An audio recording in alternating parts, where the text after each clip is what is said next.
I'm going to default to you on this one because you have Brian Kelly on your show each and every week, but there's a couple of ways I want to set this up.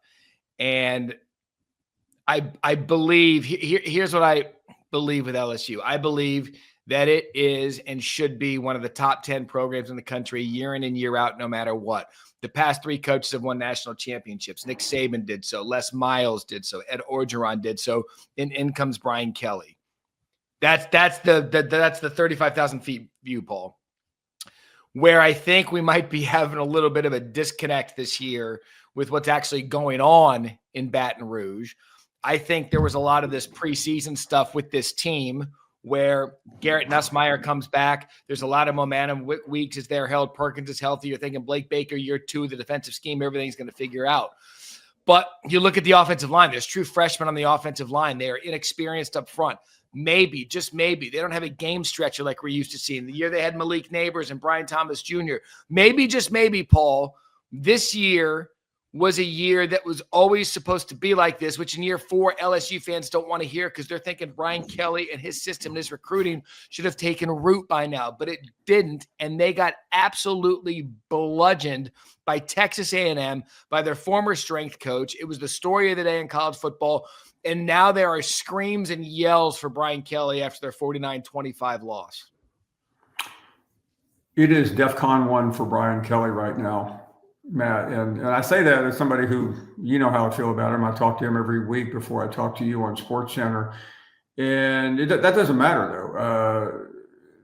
Losing and getting blown out for the second time now. Remember last year in early November, it was Alabama. Now it's Texas A&M. You can't let that happen at home. It's inexcusable. It's not accepted. And I thought the worst comment of the day yesterday came from perhaps the most influential person in the state of Louisiana. And that's the governor, Jeff Landry. He tweeted to the Board of Supervisors and to the state legislature, after watching this tonight, maybe it's not a good idea to raise ticket prices. You understand, Matt, how political that state is, and the Capitol is right down the street from Tiger Stadium. And that was a body blow to this tenure of Brian Kelly, because everything is intertwined down there. I don't know what is happening behind the scenes. I know what Brian Kelly said after the game, and quite frankly, it really doesn't matter. He handled it better than some of the meltdowns that he's had previously. But it's a bad look. There's no sugarcoating it. LSU fans are hopping mad. And now it's a matter of what Scott Woodward does. There is an interim president. There's currently 5 finalists to take over. So that's always a complication. But sometimes when the most important topic of the day is college football, everything else takes a back seat. And this will be a fascinating week. LSU's off this week, and then they go to Bama. Yeah, and all right. Year 1 of Brian Kelly, maybe I expect this, right? A roster that's really good, but it's not great. They lost a lot up front to the NFL. They don't have any real, like I said, guys that can stretch the field. LSU should be stockpiled with talent. Without you should stockpiled. For some reason, even in the Clemson game, which, by the way, now doesn't, I mean, what does that look like now moving forward? I just don't think this year's version of LSU is that good. I mean, it's just as simple as that. And therein lies the problem. Year 4 of Brian Kelly, a coach who paid a lot of money, you would think he would have put together a team, a program, and a roster that's got NFL talent everywhere. And maybe it does. Maybe it's young. But what do you see? I just don't think they're that good. Yeah, I mean, we thought they were, and you know, Matt, I don't need to tell you. I mean, for all the dumb takes that I've had before the season, I mean, there were plenty of equally dumb ones about Garrett Nussmeier and LSU, because that's just where we are in college football. This, to me, is not quite as epic as Penn State or Clemson, because let's be honest. I mean, LSU is losing to good teams. They're not just losing to dog meat out there, but they still have at least two games that they could also lose. And the narrative was playoff or bust for Brian Kelly. So I don't really know what happens now. I was there about 4 or 5 weeks ago, and the administration seemed aligned, but That was a couple of losses ago. Yeah. And I think you just have to read the tea leaves on how hot the pressure gets.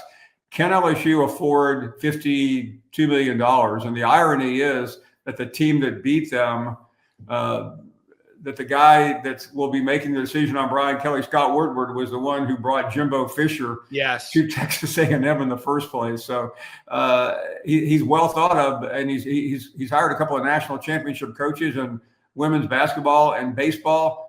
That's not going to matter, though. Brian Kelly is subject number one, Matt, and it's not going away. And one more thing, the national media hates him, okay? So when it's discussed on shows up and down the dial, he will not catch any favors at all. Okay, so there's the money aspect of it, and I'm glad you brought that up because we live in a day and age. It's buyout USA in college football. $50 million, you think, for a program like LSU, probably not a problem. You bring up Woodward hiring Jimbo Fisher, also one of the most notorious buyouts in college football history. He likes to swing big. He likes to swing big money, and he likes to bring in a superstar coach. And in both instances, Jimbo at Texas A&M, and at least now Brian Kelly at LSU, does not appear to be working. So I don't mean this in the money sense of the buyout, but can LSU afford to keep him?